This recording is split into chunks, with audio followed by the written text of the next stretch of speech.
الحمد لله نحمده ونستعينه ونستغفره ونؤمن به ونتوكل عليه فأعوذ بالله من الشيطان الرجيم بسم الله الرحمن الرحيم إن أولياؤه إلا المتقون صدق الله العظيم وبلغنا رسوله النبي الأمين المتين الكريم ونحن على ذلك لمن الشاهدين والشاكرين والحمد لله رب العالمين. بہت دیر سے قاری مغیث رضا صاحب آپ کے سامنے اشعار گنگنا رہے تھے. یقیناً اس میں بہت ہی کرب تھا، درد تھا، اور ایمان میں پختگی کے بہت سارے اسباب موجود تھے. اللہ ان کے علم و عمر میں برکتیں عطا فرمائے. آمین آمین.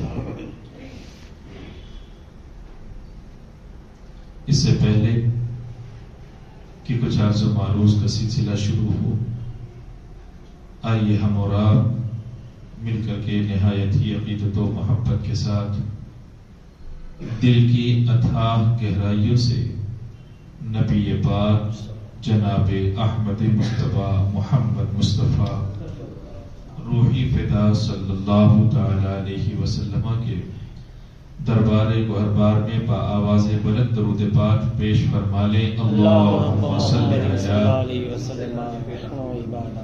سیدنا مولانا محمد وعلی آل سیدنا مولانا محمد مبارک وسلم.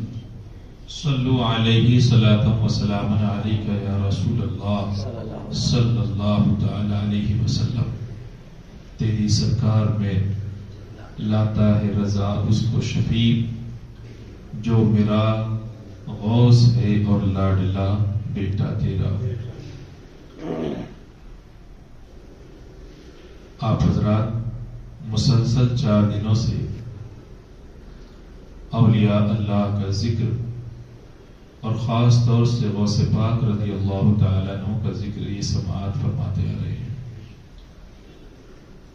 کل میں نے بتایا تھا یہ اللہ کے مقرب ہوا کرتے ہیں، اللہ کے محبوب ہوا کرتے ہیں، اور ان کی ادائیں بھی اللہ کو بڑی محبوب ہوا کرتی ہیں. میں نے یہ بھی عرض کیا کہ لوہا جیسے آگ میں تھوڑی دیر رہ جائے تو اپنی صفت کو کھو دیتا ہے اور آگ کی صفت اس کے اوپر غالب آ جایا کرتی ہے. اسی طریقے سے عام آدمی جب اللہ والوں کی صحبت میں بیٹھتا ہے اس کی خود کی صفت ختم ہو جاتی ہے. لوہے میں پہلے کالا پن ہوتا ہے، لیکن آگ میں جب لال ہو جاتا ہے تو وہ کالا پن ختم ہو جاتا ہے. اگر کوئی چور، ڈکیت، قاتل، گنہگار اللہ والوں کی بھٹی میں جب بیٹھ جاتا ہے تو اس کا گناہ ختم ہو جایا کرتا ہے. آگ جیسے لوہے کا کالا پن ختم کر دیتی ہے اور اسے اپنی طرح روشن بنا دیتی ہے، اسی طریقے سے اللہ والوں کی صحبت میں جب کوئی بیٹھ جاتا ہے تو اللہ والے اسے بھی اپنی طرح بنا دیا کرتے ہیں. اب کبھی ایسا ہوتا ہے مدتوں اللہ والوں کی صحبت میں بیٹھا جاتا ہے اور کبھی کبھی لمحوں میں وہ کام ہو جایا کرتے ہیں. حضرت جنید بغدادی علیہ رحمت و رضوان کی بارگاہ میں ایک شخص آیا اور ایک زمانے تک موجود تھا، اور پھر اچانک 1 مہینے کے بعد اس نے اپنا سامان سفر باندھا، واپس جانے لگا. حضرت نے فرمایا کیسے آئے, کس کام کے لیے آئے تھے اور کیوں واپس جا رہے ہو؟ چنانچہ اس کی آنکھوں میں آنسو آ گئے. کہا حضور آیا تھا مرید ہونے کے لیے. کہا مرید کیوں نہیں ہوئے؟ کہا یہ دل میں آرزو لے کر کے آیا تھا کہ کوئی کرامت دیکھ لیتا تو پھر مرید ہو جاتا. اور 1 مہینے میں میں نے کوئی کرامت دیکھی نہیں. 1 مہینے میں میں نے کوئی کرامت دیکھی نہیں. حضرت سیدنا جنید بغدادی علیہ رحمت و رضوان مسکرائے, ارشاد فرمایا اس 1 مہینے میں تم نے میرا قدم کبھی شریعت سے ہٹ کر کے دیکھا؟ آنکھیں کھل گئی, رونے لگا. اور اس وقت حضرت نے ارشاد فرمایا تھا مومن وہی ہے جس کا ہر عمل شریعت کے مطابق ہو, اور سب سے بڑا ولی وہی ہے جس کا ہر کام شریعت کے موافق ہو. اسی لیے بڑوں نے کہا ہے الاستقامت فوق الکرامہ, یہ شریعت پر جو پابندی ہے یہ کرامت سے بڑھ کر کے. نمازوں کا اس کے صحیح وقت پہ ادا کر لینا, جھوٹ نہ بولنا, دغا نہ دینا, کسی کے مال میں خیانت نہیں کرنا, حقوق اللہ کا ادا کرنا, حقوق العباد کا ادا کرنا, اور سب سے بڑی بات کسی کے دل کو نہ توڑنا. کہتے ہیں اگر یہ بات مومن میں پیدا ہو جائے تو وہ تو چلتا پھرتا ولی ہے, وہ تو چلتا پھرتا ولی ہے. حضور مفتی اعظم ہند علیہ جو تکبیر کہی جاتی ہے اسے کہتے ہیں اللہ اکبر. کہتے ہیں اللہ اکبر پہلی تکبیر کا نام کیا ہے؟ کہا تکبیر کا کیا مطلب؟ اب باقی چیزیں حرام ہو گئی. نماز کے علاوہ آپ کا کھانا جائز تھا, آپ کا پینا جائز تھا, آپ کا گھومنا پھرنا بات کرنا ہر طرح کی چیز جائز تھی. لیکن آپ نے جب نیت کو باندھ لیا اور تکبیر کہہ لی تو اب تکبیر تحریمہ نے دنیا کے سارے کام کو حرام قرار دیا. اب آپ کی زبان سے آپ سوچ کر کے دیکھو جو پہلا جملہ یا پہلا لفظ نکلا تھا وہ کیا تھا؟ پہلا لفظ جو نکلا تھا وہ کیا تھا؟ کہتے ہیں آپ کیا پڑھتے ہیں؟ سبحانک اللہم وبحمدک وتبارک اسمک. یہی تو کہتے ہیں سبحانک اللہم. کہا ادھر آ جائے, کہا کہ ادھر آ جائے, کہا کہ سبحانک اللہم اللہ ہی کے لیے پاکی ہے. یعنی زبان نے سب سے پہلے جو لفظ استعمال کیا اللہ اکبر, تو یہ بتانا مقصود ہوا کہ کائنات میں رب سے بڑھ کر کے کوئی نہیں ہے.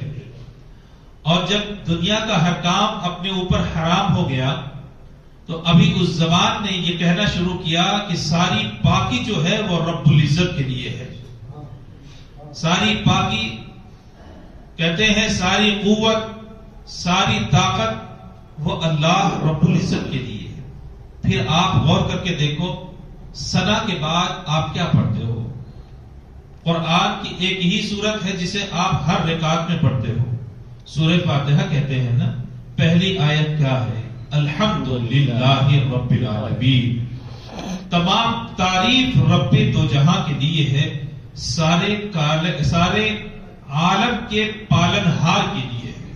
یہ ایک مسلمان ایک زبان یہ اقرار کرتی ہے مولا کریم دنیا میں اگر کوئی حقیقت میں تعریف کا مستحق ہے تو مولا وہ تیری ذات ہے, مولا وہ تیری ذات ہے. اب یہ بتاؤ کہ بندہ اللہ سے کتنا قریب ہوتا گیا, بندہ اللہ سے کتنا قریب ہوتا گیا. پہلے یہ کہ جتنی بھی دنیا کی ناپاکیاں تھی اسے دور کیا, استنجا سے فارغ ہوا, اچھے کپڑے پہنے, ناپاک کپڑوں کو اتار دیا, باوضو باغسل مسجد میں آیا, اور پھر دنیا کے سارے کام کو اپنے اوپر حرام قرار دیا. اب کہاں کھڑا ہے؟ کہا کائنات کا جو پالنہار ہے پالنے والا اس کی بارگاہ میں کھڑا ہے. بڑائی کس کی بیان کر رہا ہے؟ کہا اسی رب کائنات کی جس نے اسے پیدا کیا. کہا تمام تعریفیں حقیقت میں مولا دنیا میں اگر کوئی تعریف کا مستحق ہے تو وہ تو ہی تو ہے، وہ تو ہی تو ہے۔ اب یہ بتاؤ رب کا قرب حاصل ہوا کہ نہیں ہوا؟ اب یہ رب کا قرب حاصل ہوا کہ نہیں ہوا؟ نبی پاک صلی اللہ تعالی علیہ وسلم سے صحابہ کرام نے پوچھا، اے اللہ کے پیغمبر نماز کیسے ادا کی جائے؟ نماز کیسے ادا کی جائے؟ اللہ کے حبیب صلی اللہ تعالی علیہ وسلم نے ارشاد فرمایا کأنہ یراک ان لم تکن تراہ کأنہ یراک، اگر یہ کیفیت پیدا کر سکتے ہو کہ تمہیں دیکھ رہا ہے۔ کہنے کو تو بات اتنی سی تھی کہ بندہ اللہ کی بارگاہ میں نماز ادا کر رہا ہے، بندہ اللہ کی بارگاہ میں نماز ادا کر رہا ہے، لیکن آپ غور کر کے دیکھو جب اس نے کمر جھکائی یعنی رکوع میں گیا، رب کی بڑائی کہا کہ نہیں؟ اس نے رب کی بڑائی کو کہا کہ نہیں؟ کیا کہا؟ اللہ اکبر۔ اب کمر کو سیدھا کیا، کہا سمیع اللہ لمن حمدہ، تبھی بھی اللہ کی بڑائی بیان کی۔ مقتدی پیچھے کھڑا ہو تو کیا کہتا ہے؟ ربنا لک الحمد، مولا اگر حمد کے لائق کوئی ذات ہے کائنات میں وہ تیری ذات ہے۔ سجدے میں گیا، رب کی بڑائی بیان کی، اٹھا رب کی بڑائی بیان کی، کہا رکعت اگر 2 مکمل ہو گئی تو تشہد میں بیٹھا، اب بھی اللہ ہی کی تعریف کیا۔ التحیات للہ والصلوات، تمام کائنات کی تعریف اور تمام درود یہ اللہ رب العزت کے لیے ہے، اللہ تبارک و تعالی کے لیے ہے۔ تو یہ بتاؤ نماز میں ہوتا کیا ہے؟ نماز میں ہوتا کیا ہے؟ کہتے ہیں رب کی بڑائی بیان کی جاتی ہے۔ کہا ایک تو اللہ کا گھر قرب کا سبب، پھر نماز کی حالت، اللہ اکبر، یہ تو رب کا بہت بڑا قرب ہے۔ اور نبی پاک صلی اللہ تعالی علیہ وسلم نے ارشاد فرمایا کہ بندہ اللہ سے سب سے زیادہ قریب کب؟ کہا ارشاد فرمایا جب آدمی اور انسان حالت سجدہ میں ہوا کرتا ہے تو وہ رب کے سب سے زیادہ قریب ہوا کرتا ہے۔ حالت سجدہ میں ہوا کرتا ہے تو وہ رب کے سب سے زیادہ قریب ہوا کرتا ہے۔ تو اس عبادت کو عام عبادت نہ سمجھا جائے، اس عبادت کو عام عبادت نہ سمجھا جائے۔ دنیا کی کوئی بھی عبادت ہو، آپ غور کر کے دیکھو، وہ زمین پر فرض ہوئی، وہ زمین پر فرض ہوئی۔ کہا روزہ، کہا زمین پر۔ نبی پاک صلی اللہ تعالی وسلم پر جو احکام نازل ہوئے، کہتے کہ سن 2 ہجری میں باقاعدہ طور پر روزہ فرض ہو چکا تھا، روزہ فرض ہو گیا۔ کہا سرکار کہاں تھے؟ کہا زمین پر موجود تھے۔ کہا کہ زکات، کہا سرکار کائنات صلی اللہ تعالی علیہ وسلم مدینہ پاک میں موجود تھے۔ کہا حج، نبی پاک صلی اللہ تعالی علیہ وسلم فرماتے ہیں کہ نبی پاک صلی اللہ علیہ وسلم مدینہ پاک میں موجود تھے۔ کہا قربانی، کہا نبی پاک صلی اللہ تعالی وسلم زمین پر موجود تھے۔ لیکن آپ کو اندازہ ہونا چاہیے جب بات نماز کی آتی ہے تو اس کی فرضیت کا حکم زمین پر نہیں اتارا گیا تھا، بلکہ اس کی فرضیت کا حکم جب دیا جانے والا تھا تو رب ذوالجلال نے اپنے کریم کو اپنے بارگاہ خاص میں بلایا تھا، عرش اعظم سے اوپر بلا کر کے اور اپنے بارگاہ میں کھڑا کرا کر کے اپنے محبوب کو یہ حکم عطا فرمایا تھا۔ نماز جیسی جو عظیم عبادت ہے وہ اللہ نے اپنے قرب میں اپنے محبوب کو عطا فرمائی تھی، اپنے قرب میں محبوب کو عطا فرمائی۔ تو اسے معمولی نہ سمجھا جائے، اسے معمولی نہ سمجھا جائے۔ اس کی لذت جسے مل جایا کرتی ہے وہ نماز کو چھوڑا نہیں کرتا۔ دیکھو سرکار نے کیا فرمایا، قرۃ عینی بک فی الصلاۃ، میری جو آنکھوں کی ٹھنڈک ہے وہ نماز میں، میری جو آنکھوں کی ٹھنڈک ہے وہ کس میں؟ نماز میں۔ صحیح احادیث مبارکہ میں آتا ہے پیغمبر اعظم صلی اللہ تعالی علیہ وسلم جب پریشان ہو جایا کرتے تو آپ کہیں دوسروں کے ہاں نہیں جایا کرتے تھے، دل بہلانے کا کوئی سامان نہیں ہوتا، بلکہ آپ رب کائنات کی بارگاہ میں کھڑے ہو جایا کرتے تھے، رب کائنات کے بارگاہ میں کھڑے ہو جایا کرتے تھے۔ تو آپ نماز کو یہ نہ سمجھیں کہ یہ ایک نماز ایک عبادت ہے اور معمولی عبادت ہے، ارے یہ بہت اہم عبادت ہے، یہ بہت اہم عبادت ہے۔ اسی میں تو بندہ اپنے دل کا سارا حال اپنے رب کے سامنے پیش کر دیا کرتا ہے نا؟ ہاں، اسی میں تو بندہ اپنے دل کا سارا حال اپنے رب کے سامنے پیش کر دیا کرتا ہے۔ کیا کہتا ہے؟ کہتا ہے ایاک نعبد، مولا میں تجھی تو پوچھتا ہوں، مولا میں تجھی کو پوچھتا ہوں. وَإِيَّاكَ نَسْتَعِينُ. مولا جب پوجا تجھی کو ہے تو مولا مدد بھی میں تجھی سے چاہتا ہوں. اپنے دل کا حال بولا ہے کہ نہیں بولا؟ اپنے دل کا حال بولا ہے کہ نہیں بولا؟ جب پوجا تجھے ہے، جب مانا تجھے ہے، جب رب تجھ کو کہا ہے، بڑائی جب تیری بیان کر رہا ہوں تو مدد کس سے مانگوں؟ کہا إِيَّاكَ نَعْبُدُ. مولا ہم تیری ہی عبادت کرتے ہیں. وَإِيَّاكَ نَسْتَعِينُ. اور مولا مدد بھی ہم تجھی سے مانگا کرتے ہیں. مولا مدد بھی ہم تجھی سے مانگا کرتے ہیں. تو اس کو معمولی آپ نے سمجھ لیا، اس کو آپ نے معمولی سمجھ لیا. کہتے ہیں اولیاء ولی بنے گئے. کہا نماز ہی تو تھی، نماز ہی تو تھی جس میں لا کر کے کھڑا کیا تو الحمدللہ اللہ نے اپنا قرب عطا فرمایا. اور اللہ کا جب قرب عطا ہو گیا تو اب اس کے اندر ایسے ایسے اوصاف پیدا ہو گئے کہ ویسے اوصاف کسی کو نہ عطا فرمایا تھا. دیکھو بغداد شریف کتنی دور ہے، بغداد شریف کتنی دور ہے. کہا یہاں سے ہزاروں کلومیٹر ہے کہ نہیں ہے؟ ہزاروں کلومیٹر. یہ میری تو بات نہیں ہے، خود غوث پاک ارشاد فرماتے ہیں میں اگر مشرق میں رہوں، میرا مرید مغرب میں رہے اور مجھے سچے دل سے پکارے تو میں سنتا بھی ہوں اور اس کی مدد بھی کیا کرتا ہوں. سوال یہ ہے عام انسان کا اگر قول ہو تو جھوٹا ہو سکتا ہے، لیکن نبی پاک صلی اللہ تعالی علیہ وسلم کے سچے بیٹے حضرت غوث پاک کا قول ہے، سچے بیٹے حضرت غوث پاک رضی اللہ تعالی عنہ کا قول ہے کہ میں سنتا بھی ہوں. اب سوال یہ ہے ہم یہاں سے کتنا بھی پکار لیں تو میں سمجھتا ہوں آپ کا یہ جو مین روڈ ہے وہاں تک بھی آواز نہیں پہنچے گی، وہاں تک بھی آواز نہیں پہنچے گی. معاملہ ہمارے پکارنے کا نہیں ہے ہم کتنی زور سے پکار رہے ہیں.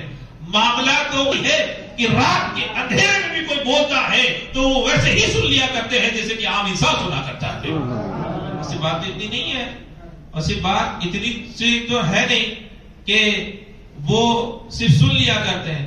بھائی سن لینا ایک کمال ہے، لیکن مدد کر دینا اس سے بڑا کمال ہے. مدد کر دینا اس سے بڑا کمال ہے. جانتے ہیں وضو فرما رہے تھے حضرت غوث پاک رضی اللہ تعالی، پہنتے کیا تھے؟ پہنتے کیا تھے؟ فرمایا بہت قیمتی جوتے تھوڑے ہی نہ پہنتے تھے. کھڑاؤں سمجھتے ہیں؟ کھڑاؤں لکڑی کی جو چپل ہوتی ہے کھٹپٹی جسے بولتے ہیں، اس کو کھڑاؤں جس کو کھٹپٹی بولتے ہیں نا، وہی کھڑاؤں استعمال کرتے تھے. حضرت غوث پاک رضی اللہ تعالیٰ عنہ وہی لکڑی کی جو چپل کھٹ پٹ ہوتی ہے وہی کھڑاؤں استعمال کرتے تھے. اور مریدوں نے ایک دن دیکھا خلاف قیاس معاملہ پیش آ گیا. مریدوں نے یہ دیکھا خلاف قیاس معاملہ پیش آ گیا. حضرت وضو فرما رہے تھے. حضرت وضو فرماتے فرماتے اچھا اللہ آپ نے آسمان کی طرف دیکھا، آسمان کی طرف دیکھا اور لبیک لبیک 2 مرتبہ ارشاد فرمایا. اور پھر اتنا ہی ارشاد نہیں فرمایا، اتنا ہی ارشاد نہیں فرمایا. پاؤں دھو چکے تھے، کھڑاؤں بھیگی ہوئی تھی. کھڑاؤں کیا تھی؟ بھیگی ہوئی تھی. ارشاد فرمایا اب یہاں سے تیرا کام شروع ہوتا ہے، یہاں سے تیرا کام شروع ہوتا ہے. کھڑاؤں آسمان میں اڑی غائب ہو گئی. مریدوں نے دیکھا پتہ نہیں یہ کیا معاملہ. ہر روز وضو میں یہ تھوڑی نہ معاملہ پیش آتا تھا کہ آپ لبیک لبیک کہیں اور پھر اس کے بعد کھڑاؤں اڑ کر کے خود سے غائب ہو جائے. ایسا معاملہ تو بار بار پیش نہیں آتا. لیکن مرید جانتے تھے یہ معمولی واقعہ تو ہوگا نہیں، کچھ نہ کچھ تو رمز ہوگا، کچھ نہ کچھ تو راز ہوگا. چنانچہ تاریخ لکھ لی گئی، وقت لکھ لیا گیا. اللہ اکبر. 1 مہینے کے بعد ایک قافلہ ہدیے اور تحائف کے ساتھ غوث پاک کی بارگاہ میں حاضر ہوا اور وہی کھڑاؤں لے کر کے حاضر ہوا تھا. وہی کھڑاؤں لے کر کے حاضر ہوا تھا. لوگوں نے پوچھا تھا ارے بھئی ایسا کون سا معاملہ پیش آ گیا، ایسا کون سا معاملہ پیش آ گیا؟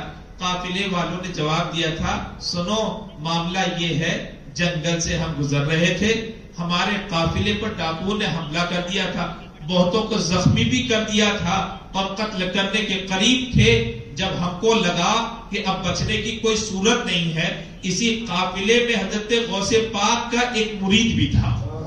اسی قافلے میں غوث پاک رضی اللہ تعالیٰ عنہ کا ایک مرید بھی تھا. جب اس نے دیکھا بچنے کی کوئی صورت نہیں تو شیئن للہ کا نعرہ لگایا، بغداد شریف کی طرف اس نے منہ کیا، عرض کیا حضور اب تو معاملہ ہمارا آپ ہی کے ہاتھ میں ہے، مدد فرمائیے۔ اس موقع پر کس نے جواب دیا؟ کہا اس کی آواز اتنی بلند نہ تھی کہ جنگل سے نکل سکتی، لیکن قربان جاؤ اس کی آواز میں تو طاقت نہ تھی، لیکن غوث پاک کے کانوں میں ضرور طاقت تھی۔ اب کمال یہ ہے کہ غوث پاک نے اس کی آواز کو سنا اور لبیک لبیک کہا مرید کا یہ کہنا، قافلے والوں کا یہ کہنا کہ لبیک لبیک اتنی زور سے جنگل میں آواز گونجی کہ جو ڈکیت تھے، قاتل تھے، وہ اس آواز کی بھیانک آواز کو سن کر کے ڈر گئے۔ اور اس کے بعد کیا ہونا تھا نہ جانے کہاں سے دو کھڑاؤں آئی اور سر پر اتنی بجنے لگی، اور اس وقت تک پیٹا جاتا رہا جب تک کہ وہ چھوڑ کر کے بھاگ نہ گئے۔ قافلے والے کھڑاؤں بھی لے کر کے آئے، شکریہ بھی ادا کیا، تحائف بھی پیش کیا اور عرض کیا کہ حضور یہ حق ہے کہ آپ کا مرید اگر مشرق میں ہو، آپ مغرب میں ہو، وہ عقیدے سے جب پکارا کرتا ہے تو آپ دستگیری بھی فرمایا کرتے ہیں۔ یہ حضرت غوث پاک رضی اللہ تعالیٰ عنہ کے بارے میں نے کہا بہت لگاؤ تھا غوث پاک کو، نماز سے بہت لگاؤ تھا۔ آپ کو ایک بات کا علم ہونا چاہیے کہ تقریباً 14 سال اور ایک روایت کے مطابق 40 سال آپ نے عشاء کے وضو سے فجر کی نماز پڑھی ہے نا؟ ہاں، اور صرف یہ نہیں ہے کہ آپ نے نماز پڑھی، نہیں، صرف اتنا ہی نہیں، بلکہ ایک قرآن پاک ایک رات میں ختم فرما لیا کرتے تھے۔ سبحان اللہ۔ ایک تو نماز جیسی عبادت اور پھر یہ کہ قرآن پاک مکمل پڑھ دیا جائے تو آپ کے محاورے میں جو بولتے ہیں نا سونے پر سہاگا، تو یہ نماز سونا ہے اور قرآن سہاگا ہے۔ یہ نماز کیا ہے؟ سونا ہے اور یہ قرآن سہاگا ہے۔ حضرت غوث پاک خود فرماتے ہیں کہ ایک مرتبہ ایک مسجد میں نماز پڑھ رہا تھا۔ دیکھو شیطان انہی کو پھسلاتا ہے جو اللہ کے قریبی ہوا کرتے ہیں، ہے نا؟ شیطان اسی کو بہکایا کرتا ہے جو اللہ کے مقرب ہوتے ہیں، اور جو دنیا داری میں پڑے ہوئے ہیں اسے بہکانے کی ضرورت نہیں ہے، وہ تو خوش ہے کہ میرا کام تو یہی لوگ کر رہے ہیں، جھوٹ بولنا کہتے ہیں یہ تو شیطان کا کام۔ لا تتبعوا خطوات الشیطان، جو کہا گیا شیطان کی پیروی نہ کرو، تو وہاں پہ چلنا صرف مراد نہیں ہے، اس کی پیروی کرنے کا مطلب کیا؟ کسی معاملے میں بھی شیطان کبھی تم سے یہ نہیں کہے گا اچھا یہ بتاؤ شیطان دشمن کیوں ہے تمہارا؟ بھائی کچھ تو ہے، تمہاری وراثت میں سے اس کو حصہ تھوڑی نہ چاہیے، تمہارا ترکہ تھوڑی نہ چاہیے، تمہارا دشمن کیوں؟ کہا تم وجہ بنے ہو اس کو جنت سے نکالنے کے۔ حضرت آدم علیہ السلام وجہ بنے شیطان کو نکالنے کا۔ کہا کہ شیطان نے پھر کیا کہا؟ دیکھو یہ معاملہ پورا کیا تھا؟ اللہ تبارک و تعالیٰ نے تمام فرشتوں کو حکم دیا کہ تم آدم کو سجدہ کرو، سب نے سجدہ کیا، ابلیس نے نہیں کیا۔ اب کیا؟ اپنی عقل سے سب سوچنے لگا، کہا کیوں نہیں کیا؟ اس نے کہا انا خیر منہ، میں ان سے زیادہ بہتر ہوں، کہا کیوں؟ کہا آدم مٹی سے پیدا کیے گئے، میں آگ سے پیدا کیا گیا، آگ اوپر جاتی ہے مٹی نیچے آتی ہے، سطحیت جو ہے وہ مٹی میں ہے، میں زیادہ بہتر ہوں۔ رب نے ارشاد فرمایا فخر نکل جاؤ، فخر تو دھتکارا ہوا ہے۔ کیوں؟ تو نے یہ تو دیکھ لیا کہ تو آگ سے پیدا کیا گیا، آدم مٹی سے پیدا کیے گئے، لیکن یہ نہ دیکھا کہ دونوں کو پیدا کرنے والا حکم دے رہا ہے، اور حکمت یہ بیان فرماتے ہیں آگ کی خاصیت یہ ہے کہ اس میں کوئی بھی چیز ڈالی جائے تو ختم ہو جاتی ہے، جل جاتی ہے نا۔ آگ کے اندر کوئی بھی چیز ڈالی جائے تو وہ خاکستر اور وہ ختم ہو جایا کرتی ہے. اور زمین مٹی کی خصوصیت یہ ہے کہ اگر ایک آم کی گٹھلی بھی ڈال دو تو چند سالوں کے بعد اس میں ہزاروں آم دوبارہ لگ جایا کرتے ہیں. چند سالوں کے بعد ہزاروں آم دوبارہ لگ جایا کرتے ہیں. تو مٹی کی خاصیت ہے جتنا لیتی ہے اس سے 1000 گنا زیادہ دیا کرتی ہے. اور آگ کی خاصیت یہ کہ جتنا لیتی ہے وہ بھی ختم کر دیا کرتی ہے. اگر ابلیس نے اپنے علم پر بھروسہ نہ کیا ہوتا, رب کے کلام پر اعتماد کیا ہوتا, تو آج بھی ویسے ہی معزز ہوتا. لیکن یاد رکھو, علم ہونا صرف کافی نہیں ہے, بلکہ فیضان کا ہونا ضروری ہوا کرتا ہے. بلکہ فیضان کا ہونا ضروری ہوا کرتا ہے. اسی لیے اس زمانے میں بھی بہت سارے لوگ آپ کو ایسے ملیں گے جو پڑھے لکھے ہیں, اپنا اپنا چینل چلاتے ہیں, اپنا اپنا یوٹیوب پہ سب کچھ ڈالتے ہیں, اور خوب جم کر کے تقریر کرتے ہیں. اس سے کوئی بھی ہونے والا نہیں ہے. علم وہی ہے جو فیضان کے ساتھ ہو, جو بزرگوں کے فیضان کے ساتھ ہو. یہ آپ کے یوٹیوب کی وجہ سے اسلام نہیں پھیلا ہے, یہ تو بزرگوں کی نظر کی وجہ سے اسلام پھیلا ہے. اللہ جس کے دل میں اسلام کی محبت کو پیدا فرما دیتا ہے وہ اسلام کو قبول کیا کرتا ہے, وہ اسلام کو قبول کیا کرتا ہے. تو اچھا, ابلیس نے تو انکار کر دیا. رب نے کیا کہا, نکل جائے یہاں سے, نکل جائے یہاں سے. انک رجیم, اس لیے کیونکہ تو دھتکارا ہوگا. اس نے کہا مولا رب العزت میں نکلتا رہا ہوں, لیکن قسم کھا کے کہا تھا اس نے, فبعزتک لأغوینہم اجمعین, میں قسم کھا کر کے کہتا ہوں گمراہ ضرور کروں گا, گمراہ ضرور کروں گا. پھر اس نے رب نے فرمایا الا عبادک الصالحین, لیکن میرے جو نیک بندے ہوں گے تیرے فریب میں کبھی نہیں آئیں گے, تیرے فریب میں کبھی نہیں آئیں گے. کیا مطلب؟ اب وہ اسی دن سے دشمن ہے, وہ تو گمراہ کرنے کا کام کرے گا ہی. اب آپ کو بات سمجھ میں آ رہی کہ یہ دشمن کیوں ہے, یہ دشمن دوست کیوں نہیں بنتا؟ کہا دوست اس لیے نہیں بنتا کیونکہ یہ دھتکارا ہوا ہے اور اس کا علم بے فیض علم. اس کا علم کیا ہے؟ بے فیض علم. اب آؤ, حضرت غوث پاک رضی اللہ تعالیٰ عنہ ایک مسجد میں نماز پڑھ رہے تھے, ایک مسجد میں نماز پڑھ رہے تھے. خود فرماتے ہیں سجدے کی جگہ پر خطرناک قسم کا سانپ آیا, سجدے کی جگہ پر خطرناک قسم کا سانپ آیا, اور جب میں سجدہ کرنے کے قریب ہوا اس نے منہ کھول لیا کہ اب بس ڈسنا ہی باقی ہے. ہم اور آپ جیسا ہوتا تو مصلی چھوڑو جناب, مسجد چھوڑ کر کے بھاگ جاتا, مسجد چھوڑ کر کے. ایک چھپکلی گر جائے یہاں پر, دیکھو کتنی بھگڑا بن جائے گی, سنبھالنا بڑا مشکل ہو جائے گا. ایک چھپکلی اگر گر جائے تو سنبھالنا بڑا مشکل ہو جائے گا. نہ اتنا یاد رکھو, جان تو اسی کی امانت ہے. دنیا میں نہ اپنی مرضی سے کوئی آیا ہے نہ اپنی مرضی سے جائے گا, ہے نا. میرا رب جب چاہے گا واپس بلائے گا, میرا رب جب چاہے گا. اس پر ایمان کامل انہی لوگوں کا تو تھا, ایمان کامل انہی لوگوں کا تو تھا. غوث پاک کو یہ بات نہیں دکھائی دی, یہ بات نہ سمجھ میں آئی کہ مطلب سانپ کاٹ دے گا تو مر جاؤں گا. میں رب کی عبادت تو بعد میں بھی کر سکتا ہوں, لیکن سانپ اگر کاٹ دے تو مر جاؤں گا. لیکن ایمان اتنا مضبوط تھا کہ سانپ کو پیچھے ہٹنا پڑا اور غوث پاک کو سجدے کی جگہ دینی پڑی. سانپ کو پیچھے ہٹنا پڑا. ہاں, غوث پاک رضی اللہ تعالیٰ عنہ. اب تم سوچو طاقت کس میں زیادہ تھی, سانپ میں تھی یا غوث پاک میں تھی؟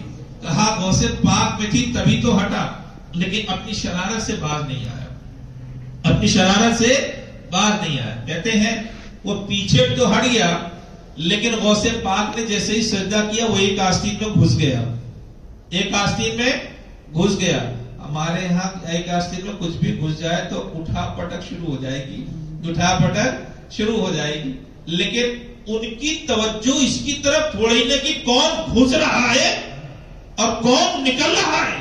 یہ تو علی کی اولاد میں سے ہے نا, یہ تو علی کے. یہ لوگ جب نماز میں کھڑے ہوتے تھے صاحب کی طرف توجہ نہیں رہتی تھی جناب, رب کی طرف توجہ رہا کرتی تھی. مولا کائنات کے زندگی کے ایک واقعہ جانتے ہیں آپ کی پنڈلی میں تیر لگ گیا, آپ کے پیر میں تیر لگ گیا, اور جب تیر کھینچ کر کے نکالا جاتا تو آپ بے تحاشا چلانے لگتے، کیونکہ گوشت میں وہ ایسا پیوست ہو گیا تھا کہ جب نکالا جا رہا تھا تو گوشت کا حصہ بھی نکل رہا تھا، گوشت کا حصہ بھی نکل رہا تھا. مولائے کائنات بہت بے قرار ہو جاتے اور زبان سے آہو فغاں یعنی آہو داری نکلنے لگتی، بلند آواز نکلنے لگتی. تو سوال یہ تھا کہ تیر کو اگر ایسے ہی چھوڑ دیا جائے، گوشت میں اگر لوہا لگا رہے تو زہر بن جاتا ہے، گوشت میں اگر لوہا لگا رہے تو زہر بن جاتا ہے.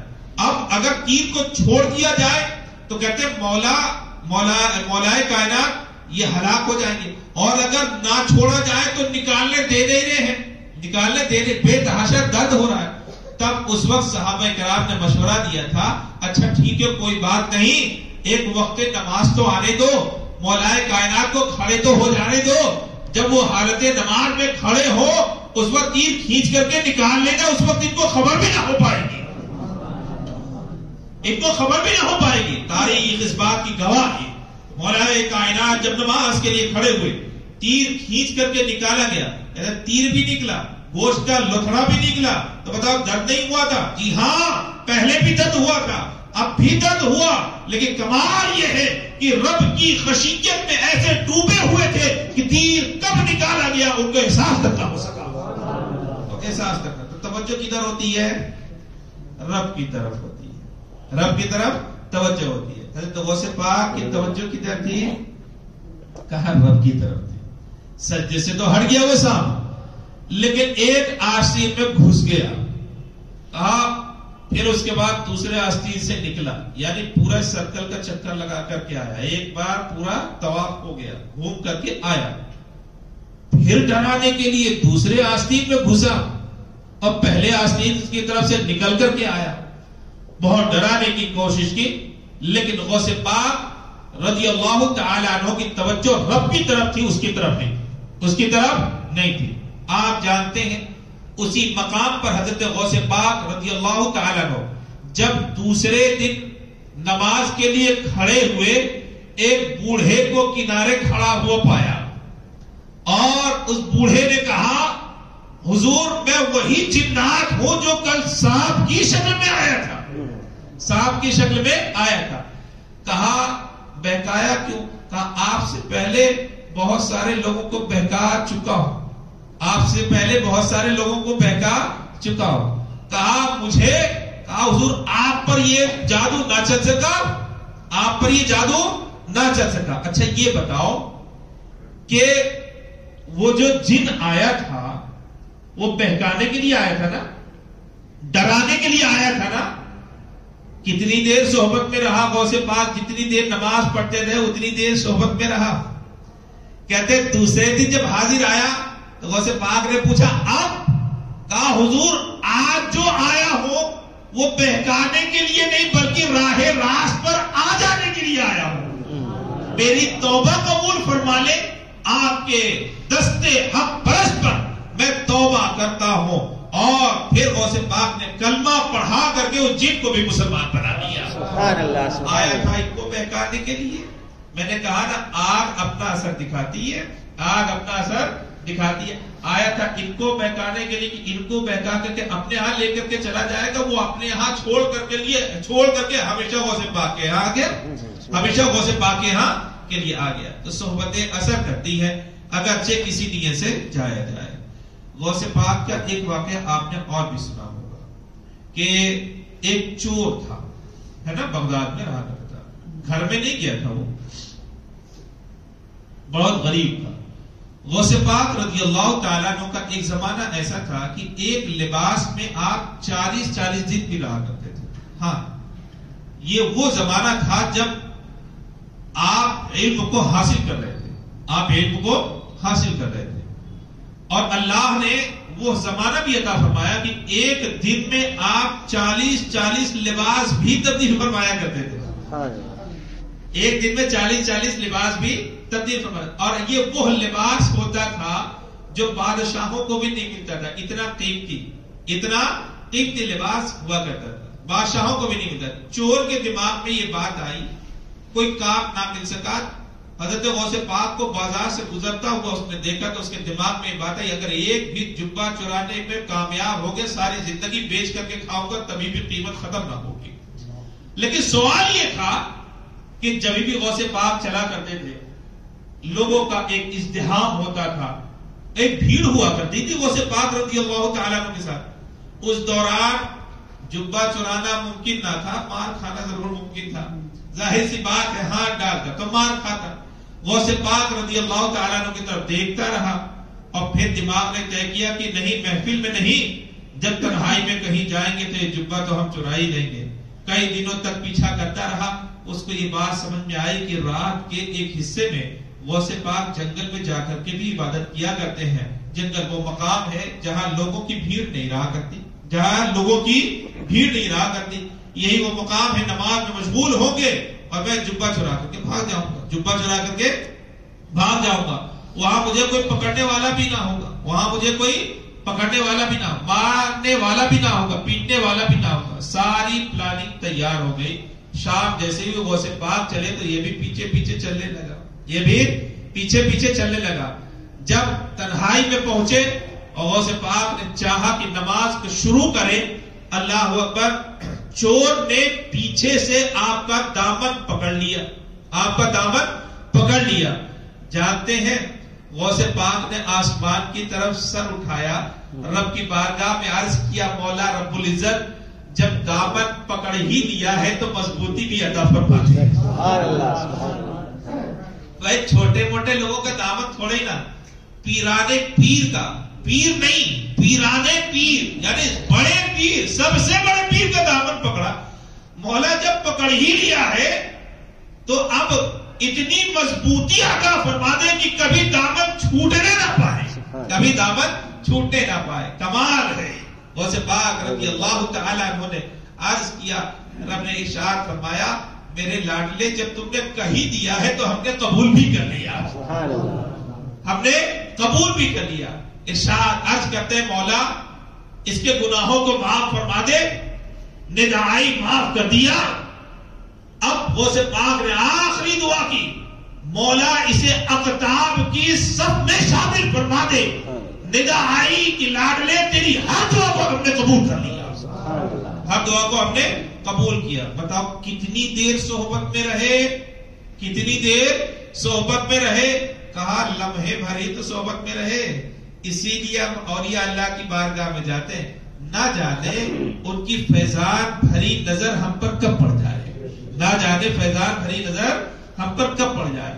ایک بھی نظر اگر فیضان بھری پڑ جائے تو دنیا بھی کامیاب ہو جائے اور آخرت بھی کامیاب ہو جائے, دنیا بھی کامیاب ہو جائے اور آخرت بھی کامیاب ہو جائے. اسی لیے ہم کہا کرتے ہیں بزرگوں سے وابستہ رہو, مزاروں پر جاؤ البتہ تماشے مت کرو.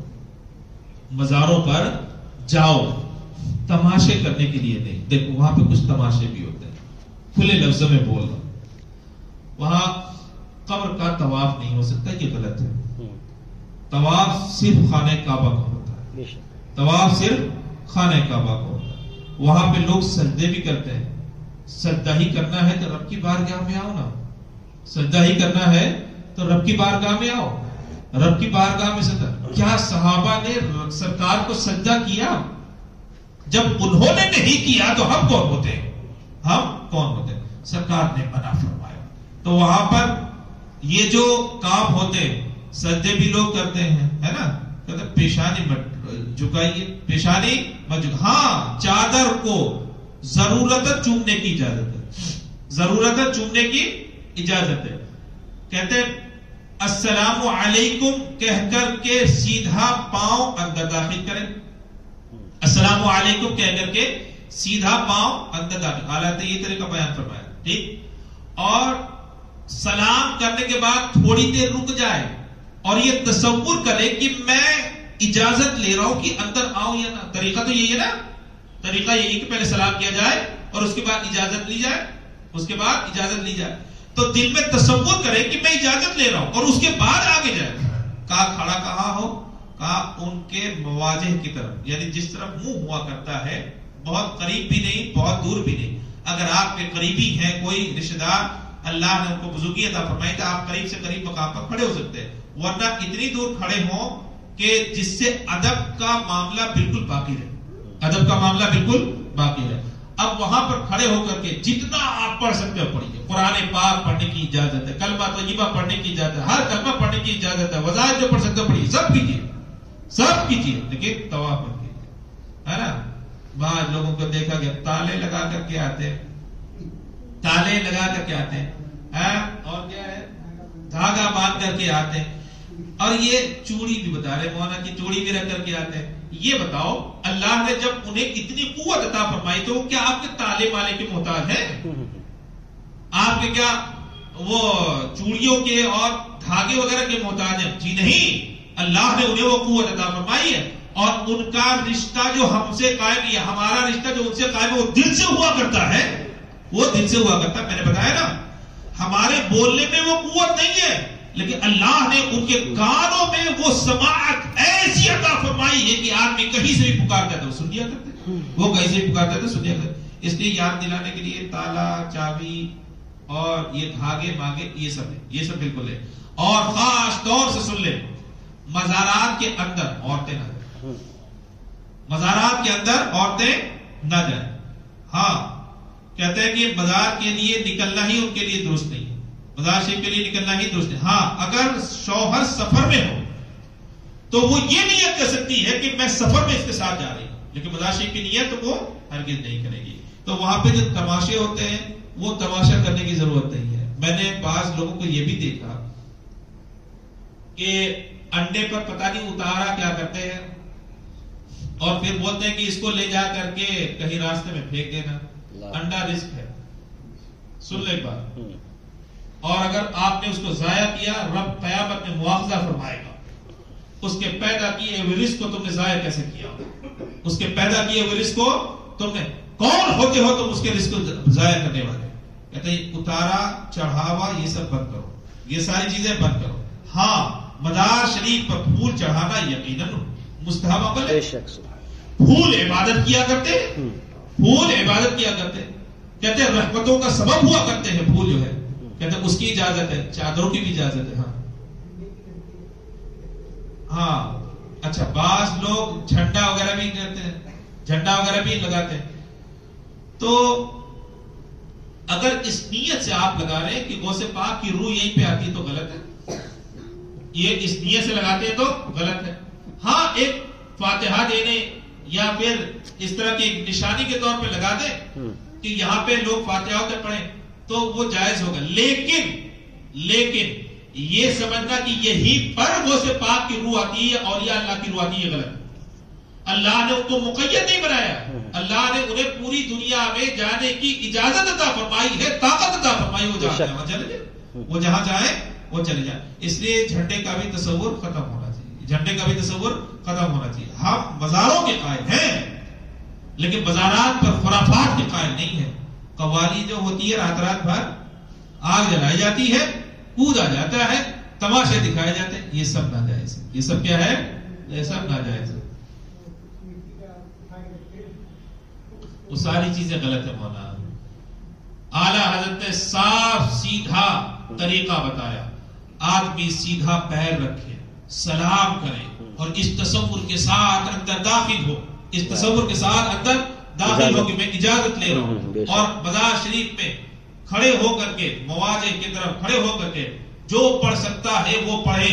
اعلیٰ حضرت نے یہاں تک بھی منع فرمایا کہ کوشش کرے کہ چومنے کی بھی نوبت نہ آئے، آپ چومیں گے دوسرے اس کو سجدہ سمجھیں گے، آپ چومیں گے دوسرے اسے سجدہ کریں گے، سجدہ سمجھیں گے۔ کہتے ہیں کہ اس سے بھی بچے، دیکھو تہمت سے بچنا بھی تو ضروری ہے، تہمت سے بچنا بھی تو ضروری ہے۔ آپ شراب خانے میں جائیں، کہا اگرچہ آپ تبلیغ کرنے کے لیے جاتے ہو، زمانہ کیا سمجھے گا کہ شراب پینے جا رہا ہے کہ نہیں، تو جہاں گناہ سے بچنا ضروری ہے وہیں تہمت سے بھی بچنا ضروری ہے، وہیں تہمت سے بھی بچنا ضروری ہے۔ اللہ تبارک و تعالی ہم سب کو اولیاء کا فیضان عطا فرمائے، خاص طور پر اولیاء کے جو سردار ہیں غوث پاک رضی اللہ تعالیٰ عنہ کا فیضان ہم سب کو عطا فرمائے۔